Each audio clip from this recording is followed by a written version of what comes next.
नमस्कार, welcome to my channel cooking with Renuwala. तो आज सावन का महीना है। सावन के महीने में तीज के त्यौहार पर हमारे भारतवर्ष के कई राज्यों में सत्तू बनाए जाते हैं, भुने हुए चने के। तो जो तीज पूजा में रखे जाते हैं, तो आज हम वही बनाने जा रहे हैं। तो कई जगह पर लड्डू बनाते हैं भुने हुए चने के। तो मैंने छिलके वाले भुने चने के लड्डू तो पहले ही ऑलरेडी अपनी वीडियो पब्लिश कर रखी है। आज हम सत्तू बनाएंगे।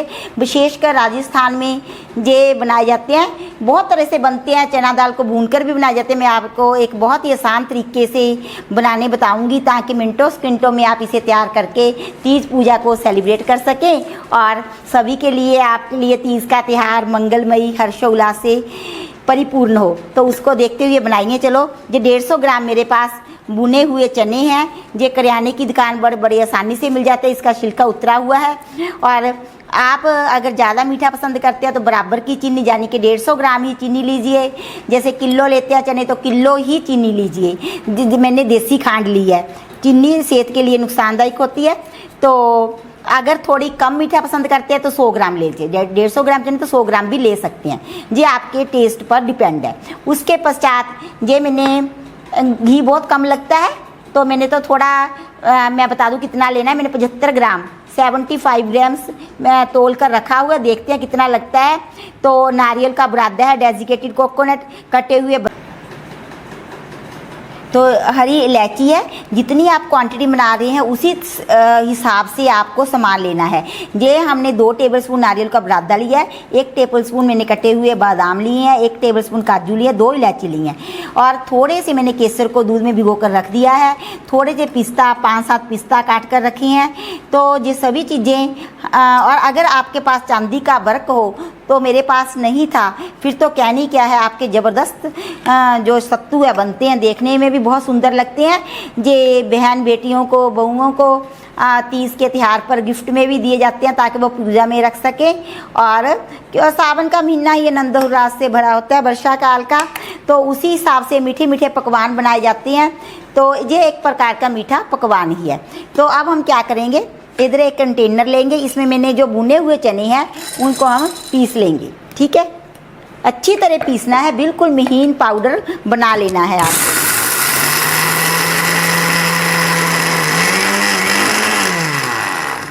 ये बहुत ही झटपट बनकर तैयार हो जाती है। जो मिठाई है हमारी सावन मास में, घेवर, सत्तू और मैंने इससे पहले भुने हुए चने की बर्फ़ी भी डाली है, जो भी हमारे तीज के त्यौहार पर बनाई जाती है। और भी बहुत सी चीज़ें मीठी बनाएंगे। घर खोए वाले पुए हैं। तो बहुत सी पब्लिश हैं चीज़ें जो कि सावन मास में बनाई जाती हैं। तो इसे हमने बिल्कुल फाइन पाउडर बनाया। जितना बढ़िया बनाएंगे आप, उतना ही बढ़िया आपको सत्तू बनेंगे। तो अब देखिए, मैंने बिल्कुल फाइन पाउडर बना लिया है। तो अगर आपको लगे कि इसमें कुछ कोई साबुत ना चना रह गया है, तो आप इसे एक बार स्ट्रेन भी कर सकते हैं। अच्छी तरह स्ट्रेन कर लें। फिर बढ़ते हैं आगे। इधर हमने अपनी कढ़ाई को भी गैस पर चढ़ा दिया है। तो अब हम क्या करेंगे, ये चने देखो हमारे ऑलरेडी भून कर रखे हुए हैं। तो इसमें तो हमें कुछ ज़्यादा भूनना तो है ही नहीं, बहुत मिनटों सेकंड में बन जाएंगे। तो इसके बाद मैं आपको बहुत तरह के सत्तू सिखाऊंगी। चावलों के जो कच्ची चना दाल रहती है उसको कैसे भूनकर राजस्थान वगैरह में बनाए जाते हैं। ये तो मैं आपको आसान बना रही हूँ कि आजकल वर्किंग वोमेन्स हैं, उनके पास कम समय रहता है, तो मिनटों सेकंडों में हो जाए। तो अब हम एक पहले में 1 सर्विंग स्पून अपना घी लूँगी। देसी घी आप ले लीजिए। उससे में चने के जो सत्तू हैं बहुत टेस्टी बनते हैं। तो इतना ले रही हूँ। ठीक है जी। तो आप इसे ज़रूर छान लीजिए। अगर आप बिगिनर हैं तो आपसे नहीं ठीक आएगा। मेरे को थोड़ी प्रैक्टिस रहती है कि कितने टाइम में हो जाता है पाउडर बिल्कुल महीन। तो अब हम सारा पाउडर अपना इसमें उड़ेल देंगे। हाँ, एक बात है कि आपने इसे बिल्कुल मंद आंच पे ही सेकना है, क्योंकि चने तो हमारे ऑलरेडी भुने हुए हैं, कच्चापन तो रहेगा ही नहीं। अगर आप तेज़ आंच पे बेसन की कोई भी चीज़ बनाते हो तो उससे इसका कलर और फ्रेगरेंस दोनों ही डिस्ट्रॉय हो जाते हैं। जो नेचुरल फ्रेगरेंस रहती है वो भी चली जाती है तेज़ आंच पर कुकिंग करने से। और जो कलर है, बेसन बहुत सॉफ्ट रहता है, इसे कम आंच पर ही पकाना चाहिए।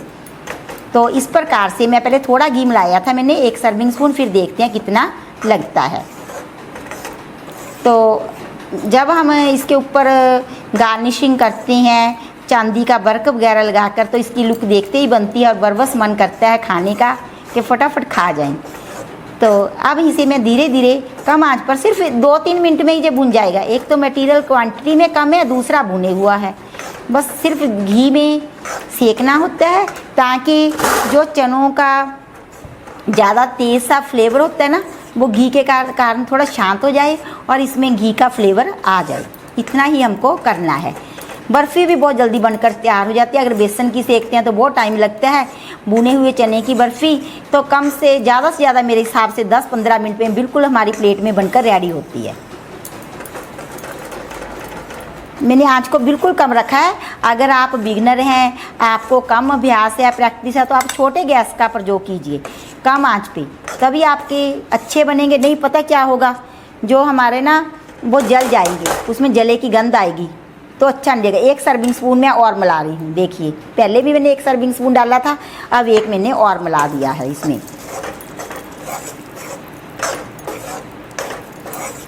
देखिए 2 सर्विंग स्पून मिलाने से जो हमारा इस प्रकार का हो गया, थोड़ा सा अच्छी तरह नहीं बन रहा, बन तो रहा है तो हमें थोड़ा सा और ऐड करना पड़ेगा। यानी कि जैसे मेरे 150 ग्राम चने थे तो इसमें मेरा 75 ग्राम ये घी बिल्कुल रम गया है। ठीक है, आप इसमें थोड़ा मलाई भी ऐड कर सकते हैं, पर शर्त ये है कि जो आपकी मलाई हो वो भी एकदम से फ्रेश हो। ऐसे नहीं कि हफ्ते की मलाई आपने फ्रिज में इकट्ठी करके रखी और इसमें डाल दें, तो इससे आपका जो टेस्ट है वो बिल्कुल बिगड़ जाएगा, सत्तू अच्छे नहीं बनेंगे। ठीक है, तो 75 ग्राम मैंने यानी कि आधी मात्रा में मैंने इसमें घी मिला लिया है। ठीक है जी, तो अब मैं बस बिल्कुल इसे गैस के बर्नर को बंद कर दूंगी। कढ़ाई हमारी गर्म है तो इसमें अच्छी तरह सेकती जाऊंगी ताकि हमारा जो कढ़ाई गर्म के कारण जो हमारे सत्तू हैं वो नीचे ना लगें। बस इतने में तैयार, देखिए कितने मिनटों सेकंडों में बनकर रेडी हो जाते हैं।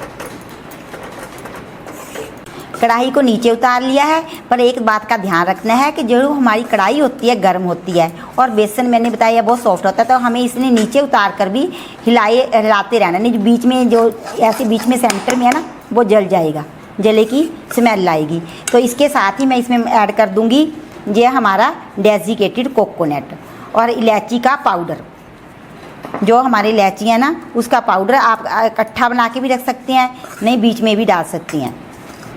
तो मैं इसका इलायची का पाउडर भी डाल लूँगी और थोड़े से मेवे आप बीच में मिला दें। और बाकी के हम क्या करेंगे, जब हम ऊपर इसकी गार्निशिंग के लिए डाल देंगे। इसे हम मैं ठंडा होने के लिए रखूँगी, पर आपने ठंडा कितनी मात्रा में करना है, कितनी पॉइंट तक गर्म रहना चाहिए, हमने बिल्कुल ठंडा नहीं करना जिसे हम छू कर ऐसे देख सके, इतना थोड़ा सा कोसा सा गुनगुना सा रहना चाहिए। अगर आप ज़्यादा गर्म में जैसे गैस से उतारा इसमें मीठा ऐड कर देंगे तो ये पानी छोड़ जाएगा, बहुत सोगी सा गीला सा हो जाएगा, तो आपके अच्छे नहीं बनेंगे। बस सिर्फ थोड़ा सा, गर्मी ज़्यादा है ना तो थोड़े में ही हो जाएगा। मैं बताऊंगी किस प्रकार का। अभी तो ये गर्म है तो इतने में अपना इलायची पाउडर तैयार कर लेते हैं।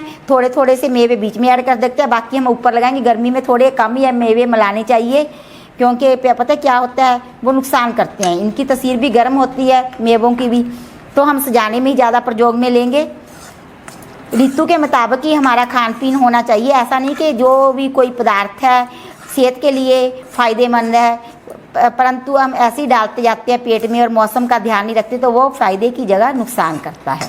अब इसे मैं हिलाती भी रहूँगी, ठंडा भी होता जाएगा और जलेगा भी नहीं। बस देखिए जो हमारा सत्तू हमने भूनकर बिल्कुल कोसा है, जैसे मैं आसानी से हाथ में ले रही हूँ, मेरा हाथ जल नहीं रहा। बस इतना होना चाहिए, गुनगुना सा जिसे बोलते हैं। अगर हम ज़्यादा गर्म में चीनी को ऐड करेंगे तो वो पानी छोड़ जाएगी, हमारा मटेरियल ढीला हो जाएगा। ये इलायची का पाउडर है, हमने अपने मटेरियल के अकॉर्डिंग लेना होता है कितना डालना है। तो जैसे मैंने 150 ग्राम ये लिए सत्तू, तो मैंने इसमें 2 इलायची का पाउडर ऐड किया है। तो अब इसे भी अच्छी तरह ऐड कर लेंगे। इसी के साथ हम इसमें मिलाएंगे देसी खांड। ये नुकसानदायक नहीं रहती, अच्छी रहती है। तो इसे मैं अच्छी तरह अब मिक्स कर लूँगी। हाथ से ज़्यादा बढ़िया होता है, चम्मच निकाल देंगे क्योंकि जो अगर हम हाथ से बनाते हैं सत्तू फिर भी तो हमें हाथ का ही सहारा लेना पड़ेगा, इसलिए मैं हाथ से ही मिक्स कर रही हूँ इसे अच्छी तरह।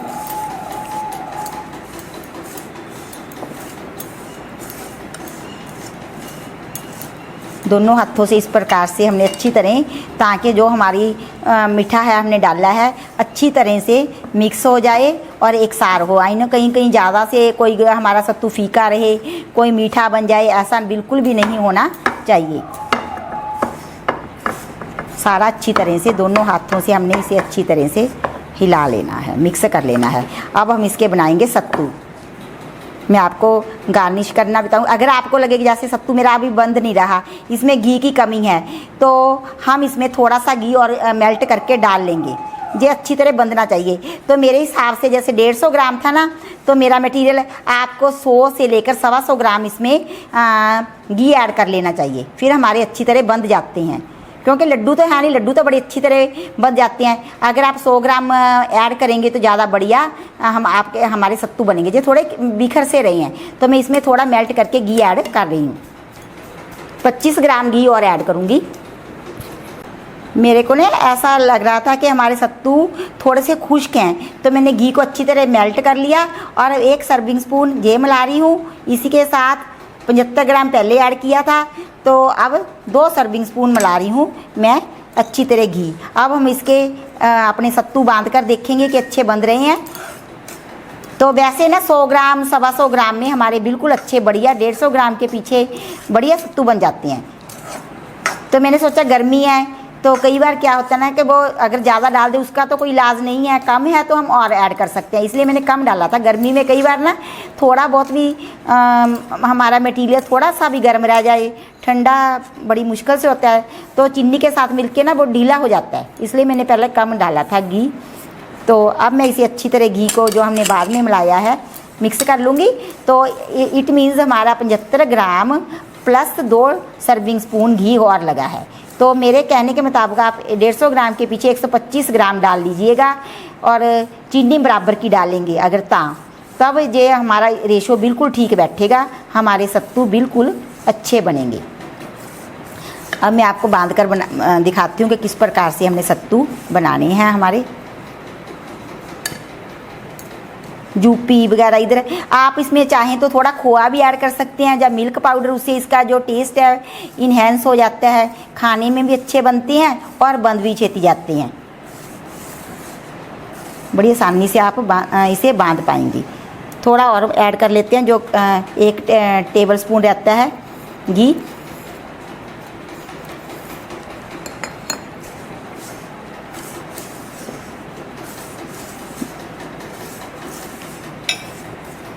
इस प्रकार से हमने बांधने हैं और सत्तू की शेप देनी है। सत्तू थोड़ा सा बैठमा होता है, जो हमारे पूजा में रखे जाते हैं ना, वो इस प्रकार से थोड़े बैठमे हो जाते हैं। अगर आपके घर में कोई फ्रेश मलाई वगैरह हो तो वो भी आप ऐड कर सकते हैं। घी जब डालते हैं ना उसमें थोड़ी मलाई भी ऐड कर सकते हैं, उससे भी बहुत अच्छे टेस्ट आता है। बस उसकी एक ही शर्त होती है कि मलाई फ्रेश हो। देखिए थोड़े बैठमे रहते हैं जो सत्तू शेप में लड्डू हमारे गोल होते हैं। तो अब हम इसकी करेंगे गार्निशिंग। किस प्रकार से करनी है, चांदी के वर्क में से तो इसकी जो छटा है वो देखती बनती है। पहले मैं इस पे लगाऊंगी अपना जो केसर घोल कर रखा हुआ है।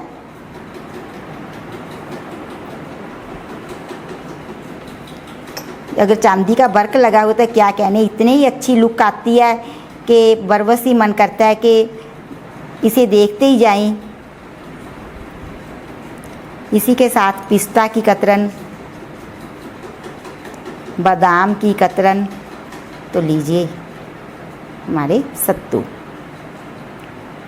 इसे अच्छी तरह से हम दबा देंगे।